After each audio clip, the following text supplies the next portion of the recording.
Halo, selamat malam. Perkenalkan, nama saya Muhammad Yusuf. Sebelumnya, sebelum saya interview, saya akan menunjukkan jam, yaitu sekarang pukul 18:31. Di sini saya akan menceritakan tentang diri saya, yaitu diri saya pribadi. Nama saya Muhammad Fahmi Yusuf. Saya tinggal di Jalan Galaksi 22, nomor 5, Polis Indah, Cipondok, Kota Tangerang, Banten. Saat ini saya berusia 23 tahun dan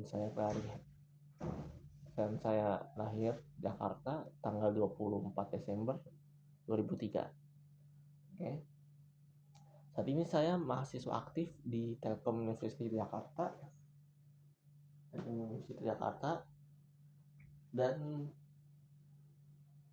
sedang menjalani semester 7 itu untuk di bulan September nanti, dan sekarang saya sedang liburan gitu.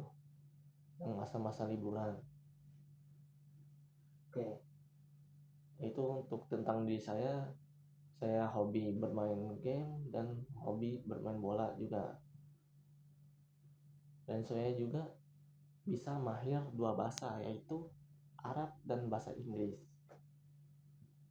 Dikarenakan saya lulusan dari Pondok Pesantren Darul Najah Cipining Bogor. Saya 6 tahun di pondok dari SMP sampai dengan SMA. Dan 1 tahun pengabdian di pondok, yaitu pondok daerah Depok, yaitu Pondok El Mansur, terus pondok daerah Curug Tanggerang, yaitu Pondok Pesantren Al-Kafah, sebagai dua ini sebagai bagian administrasi atau TU sekolah,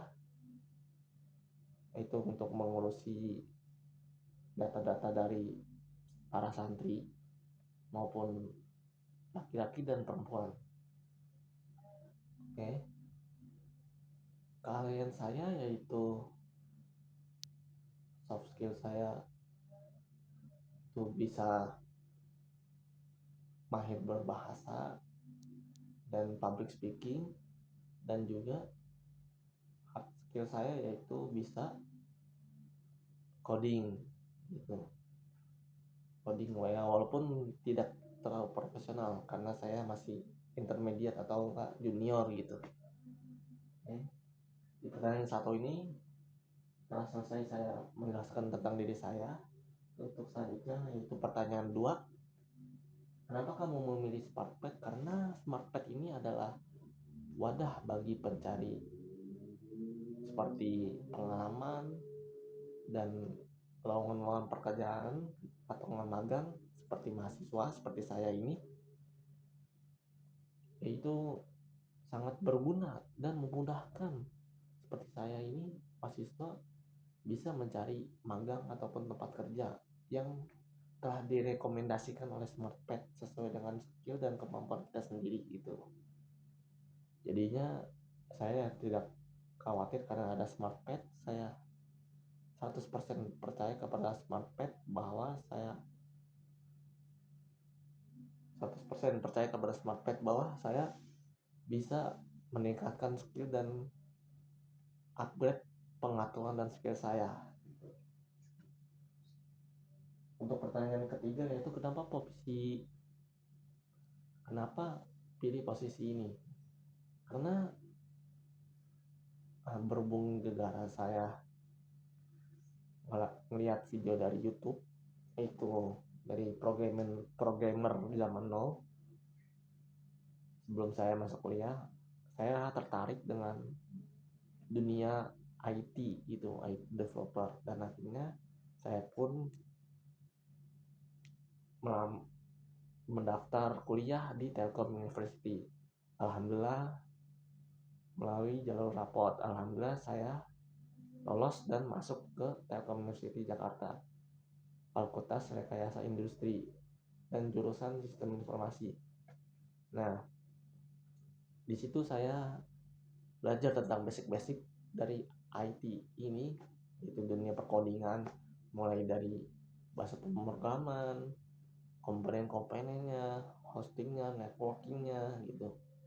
Ya walaupun belum terlalu pro gitu ya, saya masih junior dan intermediate, masih setengah-setengah gitu ya, karena saya tertarik dengan bidang IT developer ini untuk bisa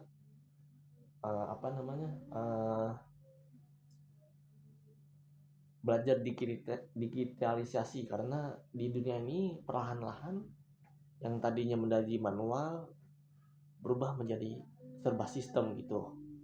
Seperti kayak contoh, kayak dulu kereta itu memakai karcis. Nah, KRL, ada KRL itu dulu pakai karcis. Saya masih ingat dulu itu masih pakai karcis seharga 2000, dan itu masih kayak kurang efektif dan masih banyak masyarakat yang tidak membayar karcis tersebut, dan akhirnya KRL tersebut berintegrasi kepada sistem, yaitu sistem e-money gitu. Itu dengan digitalisasi, dengan e-money, bisa e-money dan bisa juga QRIS tap, dan juga bisa QRIS melalui Gojek, aplikasi Gojek gitu. Karena saya ingin belajar tentang IT, yaitu dalam mendalaman IT, dan saya ingin memperdalam skill IT saya, mencari pengalaman baru, relasi baru, terus skill baru, bagaimana memecahkan permasalahan baru gitu di dalam posisi ini gitu. Apa yang kamu tentang pertanyaan keempat, yaitu apa yang kamu tahu tentang SmartPad? Jelaskan produknya yang kamu tahu. Oke, SmartPad itu semacam platform edutech yang menyediakan berbagai layanan gitu, seperti bootcamp, webinar, learning, terus pelatihan, program magang, seperti itu. Nah, kebetulan saya itu mengambil program magang dari SmartPad ini. Jadinya seingat saya dan setahu saya itu hanya itu tentang SmartPad gitu, yaitu platform edutech yang menyediakan dan memudahkan para mahasiswa ataupun selain mahasiswa seperti saya untuk mencari pekerjaan atau program magang, atau ingin memperdalam ilmu-ilmu seperti teknologi, seperti IT, data analis, project manager, terus desain grafis, UI UX design gitu, seperti itu. Oke, selanjutnya ke pertanyaan 5, yaitu apakah kamu lagi menjalani proses rekrutmen lain? Jika iya, di perusahaan mana saja dan sudah sampai kapan saja? Ya, sejujurnya proses rekrutmennya sudah terlewat. Nah, dan sudah keluar hasil pengumumannya, yaitu awal saya itu di perusahaan yaitu Avista. Ya, saya apply di aplikasi, itu aplikasi pintarnya. Saya apply dan apply melalui dokumen berkas-berkas sampai tahapan berkas-berkas, akhirnya menunggu selama 1 minggu, akhirnya keluar hasilnya. Dan bukan rezeki saya saya ditolak dari perusahaan tersebut, dan akhirnya sampai saat ini saya belum melakukan rekrutmen lain selain itu, yang perusahaan Avista itu. Oke, selanjutnya untuk pertanyaan ke-6, jika kondisi kamu sekarang ditawari kerja di dua kompani A dan B, kamu akan pilih mana? Kompani A full time gaji 9 juta, jarang lembur tapi minim ilmu, minim pengetahuan, atau minim pengalaman dan jarang lembur, kerja ringan terus, atau layar Beban di IB full time gajinya 3 juta, sering lembur tapi banyak ilmu pengetahuan dan pengalaman. Oke, menurut saya sebagai awal karir saya sebagai IT developer, saya akan pilih B. Kenapa? Karena saya itu butuh tempat atau wadah untuk mengasah skill dan pengalaman saya gitu. Untuk masalah gaji ya 3 juta juga insya Allah cukup untuk kebutuhan sehari-hari saya gitu, asalkan jangan terlalu di bawah ke 3 juta gitu. Nah, dengan sering lemburnya itu dari atasan, sering lembur, kita bisa mendapatkan ilmu dan pengetahuan yang banyak kepada saya sendiri gitu, bisa mengasah skill, dan yang skill saya yang tadinya junior bisa menjadi upgrade menjadi intermediate ataupun upgrade lagi menjadi profesional gara-gara sering mendapatkan lemburan dari atasan ini gitu. Jadi kenapa saya nggak milih A, karena kan saya awal karir. Jikalau saya sudah profesional dan milih yang B, mungkin tidak masuk akal karena saya pede yakin bahwa kemampuan saya sebagai IT developer profesional bisa gaji di atas 9 juta gitu. Berhubung saya sebagai awal karir sebagai IT developer dan ingin menambah pengalaman dan ilmu baru di IT developer ini, maka saya pilih B gitu, yaitu dengan full time gaji 3 juta, sering lemburan, terus banyak ilmu dan pengalaman baru gitu yang didapat dibanding dengan pilihan A gitu. Karena di pilihan A itu cenderung dari IT developer yang sudah pro gitu ya, yang sudah pro dan sudah pede gitu dengan kepercayaannya bahwa saya tuh bisa lebih baik dari dia mungkin gitu. Oke, ke pertanyaan 7. Jika gaji companymu tidak sesuai ekspektasimu dan tidak memiliki penalti untuk resign, apa yang paling mungkin kamu lakukan? A. Tetap menjalankan tanggung jawab sampai kontrak selesai selama masih mendapatkan pengalaman dan pembelajaran sesuai dengan tujuanmu. B. Mempertimbangkan untuk resign karena kompensasi yang diterima tidak sebanding dengan kerja kerasmu. Sudah seharusnya kamu lebih dihargai dengan gaji yang sesuai ekspektasimu. Oke, mungkin kali ini saya setuju dengan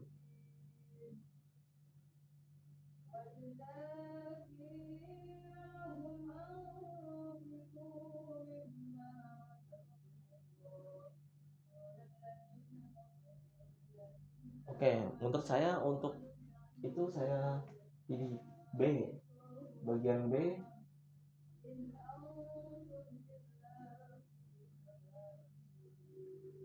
yaitu mempertimbangkan untuk resign.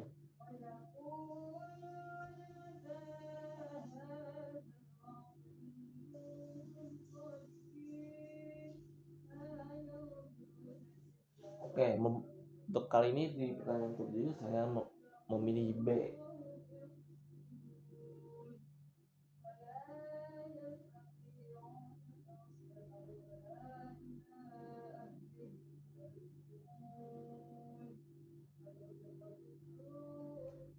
Saya pilih B karena pilih B itu di awal karir saya itu upgrade ilmu dan pengalaman jauh lebih berharga daripada nominal gaji gitu. Kompensasi akan mengikuti kalau diri saya ini bisa mengupgrade pengalaman dan skill saya itu gitu.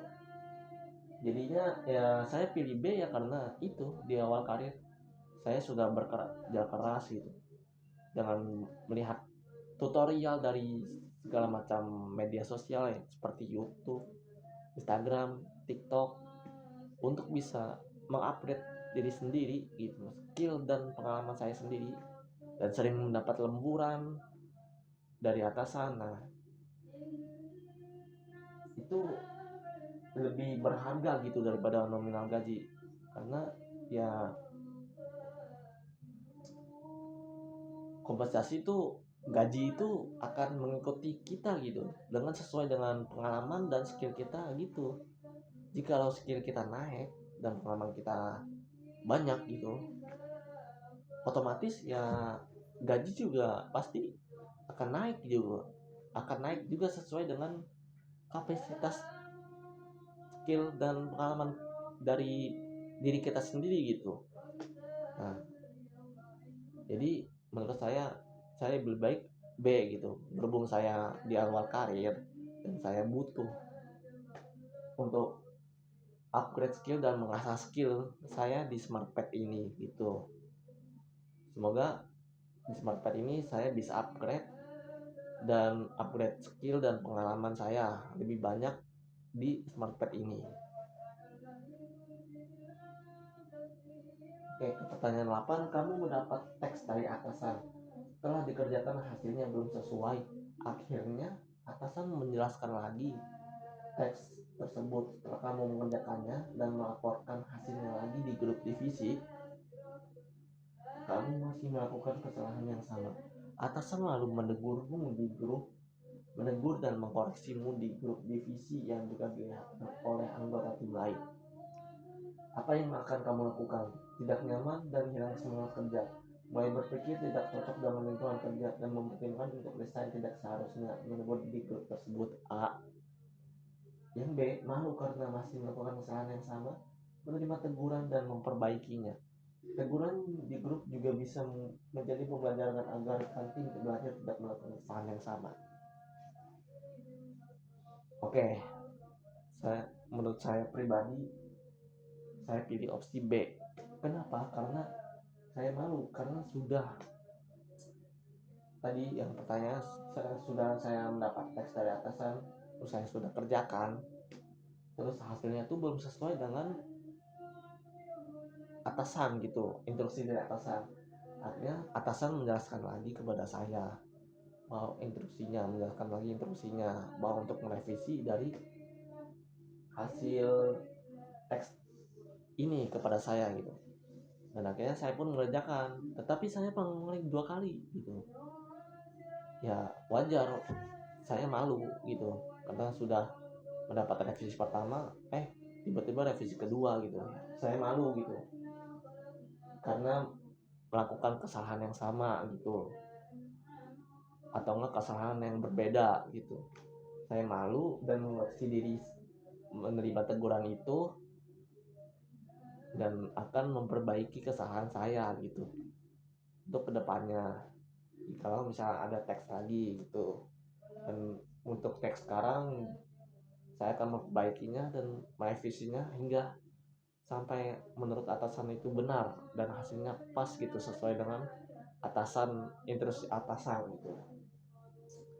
Dan juga untuk kesalahan saya mungkin menjadi pembelajaran bagi rekan tim saya gitu, untuk tidak melakukan kesalahan yang sama gitu. Jadi satu tim harus bekerjasama, sama-sama saling menghargai dan saling pengertian gitu. Jadi kalau ada yang kesusahan minta bantuan gitu, atau enggak bertanya gitu. Oke, begitu pertanyaan ke-8. Kenapa saya nggak pilih A? Karena kalau A itu kayak mental apa ya, udah tahu salah dia, tapi dia ditegur tidak terima gitu, tidak nyaman, kayak mentalnya lemah banget gitu untuk berpikir resign, karena emang semua kerjaan pasti ada kesalahannya gitu. Dan ada juga manusia yang tidak menerima teguran itu, akhirnya ngedrop, ngebatin tekanan mental, memilih resign dan tidak nyaman dengan lingkungan kerja yang katanya toksik, padahal dia sendiri yang melakukan kesalahan. Udah atasan sudah memberi kesempatan, tapi dia mengulangi kesalahan lagi. Akhirnya ditegur lah, karena ditegur tidak terima, akhirnya si manusia yang ini nih yang tidak nyaman berpikiran pendek, maksudnya yang mentalnya rada-rada, jadi yang akhirnya tidak nyaman gitu. Akhirnya mau memutuskan untuk resign dari lingkungan kerja gitu. Saya lebih baik pilih B. Oke, selanjutnya ke pertanyaan 9. Kamu diminta membantu proyek lain di luar job desk dan tidak tercantum di kontrak. Nah, proyek ini cukup sulit. Kamu belum punya skillnya dan untuk mengerjakannya, kamu harus belajar dari nol serta meluangkan waktu ekstra. Apa yang paling mungkin kamu lakukan? Itu A, karena itu di luar job desk dan kontrak, saya menolak dengan cara logis. B, menerima tawaran tersebut, mencoba mempelajarinya sendiri terlebih dahulu melalui tutorial atau bertanya untuk menambah skill dan pengalaman baru. Nah, yang pertama saya pilih opsi B. Kenapa saya pilih opsi B? Karena saya ingin upgrade skill dan pengalaman saya gitu. Ya, saya tidak mau berada di level yang itu aja, stuck di situ-situ. Saya ingin mengupgrade skill level saya gitu. Yang tadinya junior, upgrade ke intermediate, dan siapa tahu bisa saya upgrade lagi ke level profesional gitu. Nah, di situ saya untuk mencoba dari tutorial individu gitu secara otodidak, ya secara otodidak melalui video tutorial atau nggak bertanya-tanya gitu dari rekan tim ataupun atasan ataupun dari tim divisi lain gitu yang paham tentang project ini gitu. Jadi saya bertanya dan saya terima itu projectnya untuk menambah pengalaman dan skill saya gitu. Gimana sih batas skill saya bisa mengerjakan project ini, apakah bisa upgrade ataupun stuck di situ. Tapi menurut saya dengan project ini, membantu project ini, walaupun di luar job desk saya, walaupun tidak ada cantuman dari kontrak, saya akan membantu dan saya akan membantunya dengan yang saya bisa dan yang saya pelajari dari hasil pembelajaran saya sendiri gitu.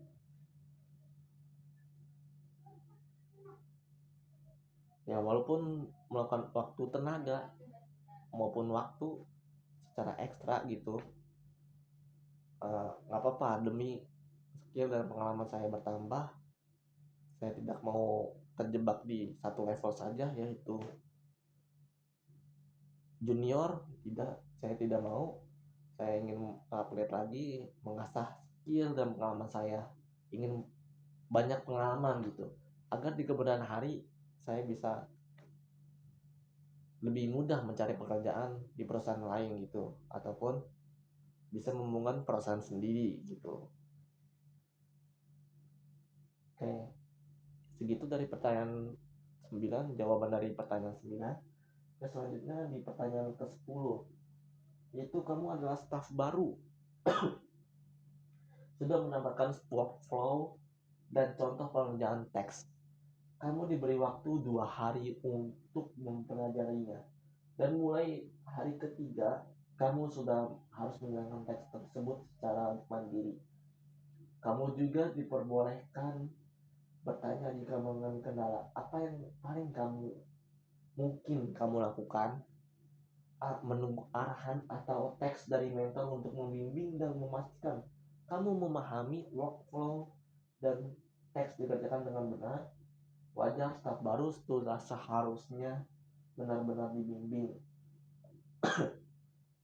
B, mulai mengeksplorasi teks secara mandiri dan mencari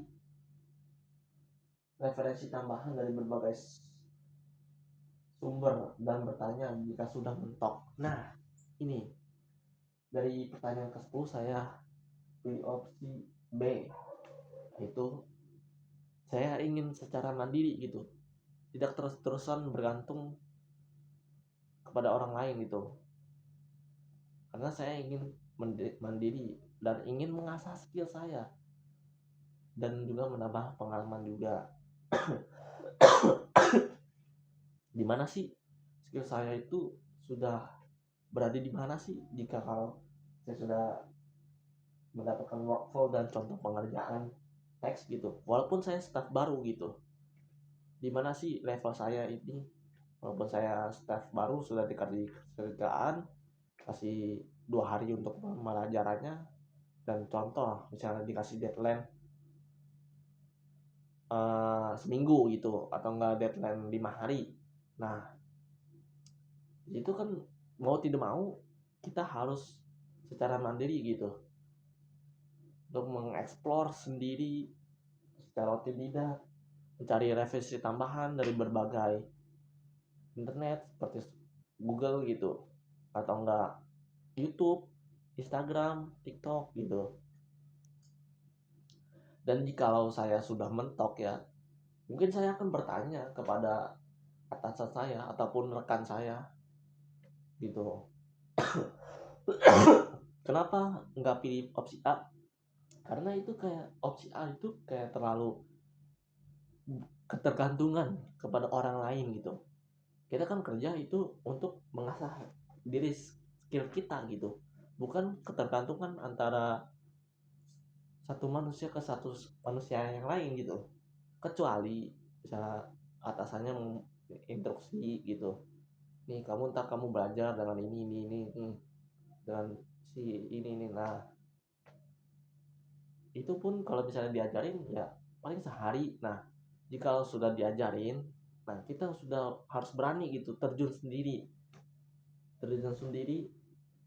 uh,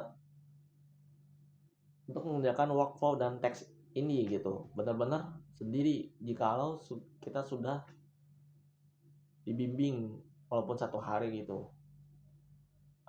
Ataupun kalau misalnya pilihan A ini terlalu ketergantungan gitu, ketergantungan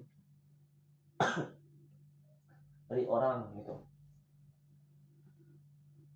Dan menurut saya itu ingin secara mandiri, tidak mau untuk ketergantungan gitu.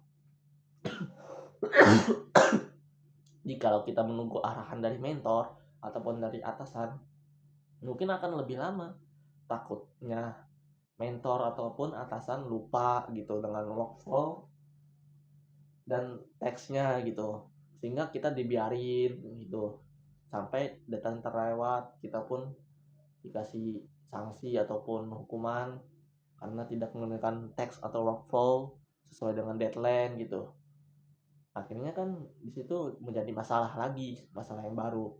Dan makanya kita harus dituntut secara, bukan dituntut sih, emang secara inisiatif ya, inisiatif kita sendiri itu mengerjakan secara mandiri gitu, mengeksplor sendiri gitu. Entah itu di berbagai internet, medsos. Jikalau kita benar-benar ada teks yang sulit dan kita tidak bisa mengerjakan sampai mentok gitu, nah di situ kita boleh bertanya atau minta bimbingan dari mentor ataupun atasan ataupun dan juga rekan tim gitu. Nah kurang lebihnya eh, kurang lebih jawaban pertanyaan ke-10 itu seperti itu.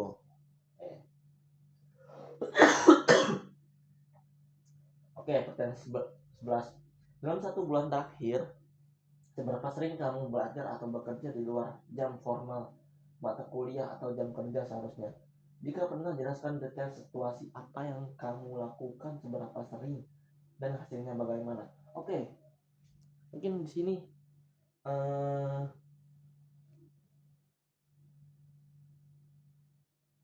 dalam 1 bulan terakhir ini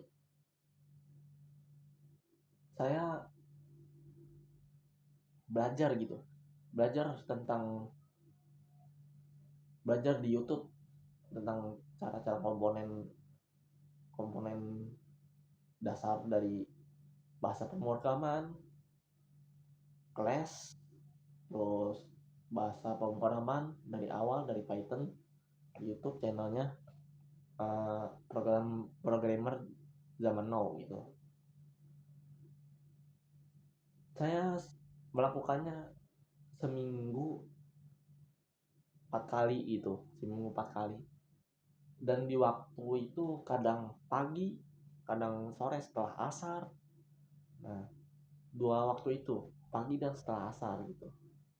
Kadang di waktu itu. Karena waktu pagi itu lebih masuk dan masuk pelajarannya. Walaupun saya di rumah belum ngapa-ngapain, akhirnya saya buka YouTube, mencari inisiatif sendiri, belajar sendiri. Nah, di situasi jam tersebut itu sangat memungkinkan karena otak kita fresh gitu.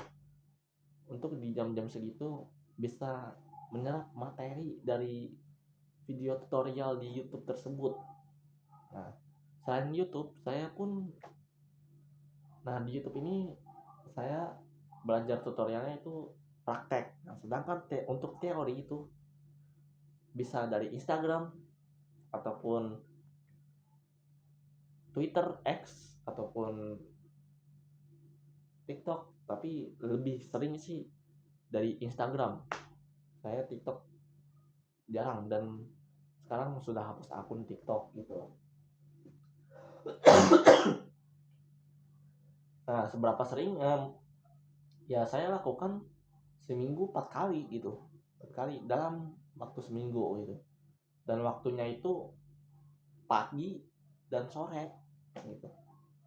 Kadang pagi, kadang sore. Sorenya itu setelah asar, sekitar jam 3 sampai dengan jam 5. Paginya itu dari jam 5 sampai dengan jam 7 gitu. Dan hasilnya bagaimana? Alhamdulillah hasilnya setelah saya mengikuti belajar di luar jam formal mata kuliah, yaitu mengulang pelajaran-pelajaran yang telah diberikan oleh dosen saya, mahasiswa, ataupun dari tutorial YouTube, ataupun dari teori-teori dari Instagram.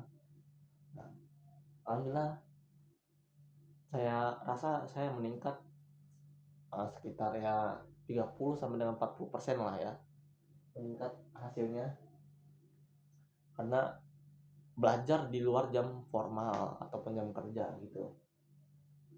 Karena saya ingin bersungguh-sungguh gitu, ingin meningkatkan level saya gitu, level dari IT saya gitu. Saya nggak mau terjebak di satu level saja gitu. Saya tuh ingin menaikkan level dari junior, intermediate sampai dengan profesional gitu. Jadinya nggak mau status stuck di level ini, paling bawah ini junior gitu. Saya pengen ke atas itu.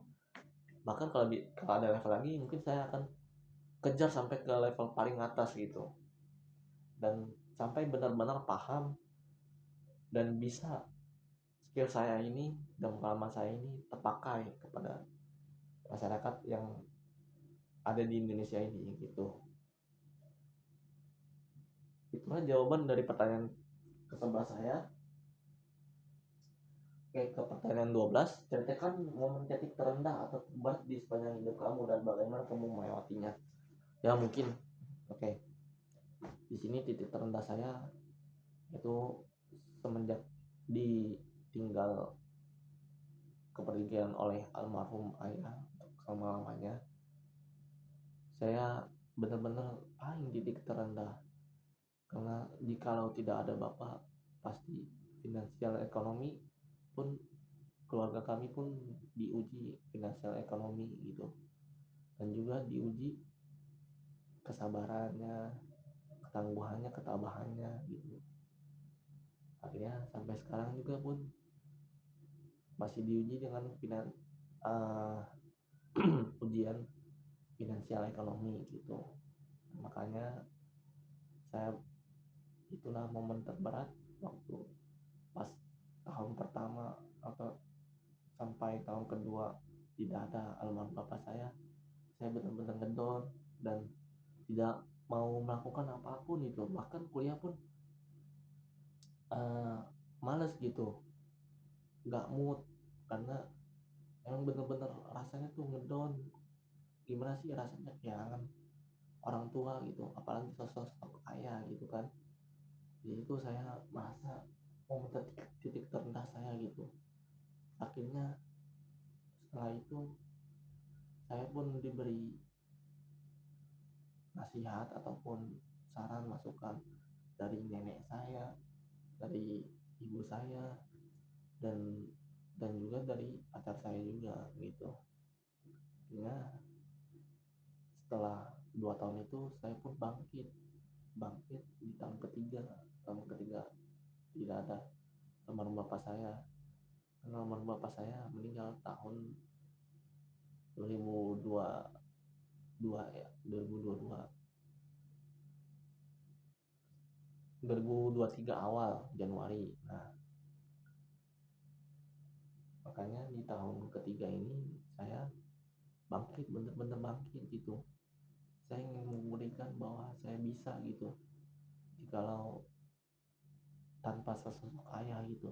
Ya emang sih rasanya sangat berat gitu, apalagi saya cowok satu-satunya di keluarga saya.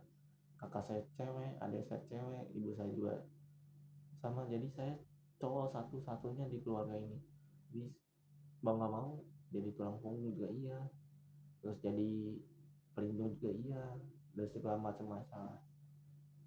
Dan juga sampai sekarang mungkin yang belum saya lewati yaitu masalah finansial gitu. Nah, di masalah finansial ini saya masih belum bisa melewati karena emang susah gitu cari kerja maupun cari relasi gitu. Bahkan magang pun susah carinya. Saya sudah melamar di berbagai perusahaan, ditolak gitu. Akhirnya dengan berdoa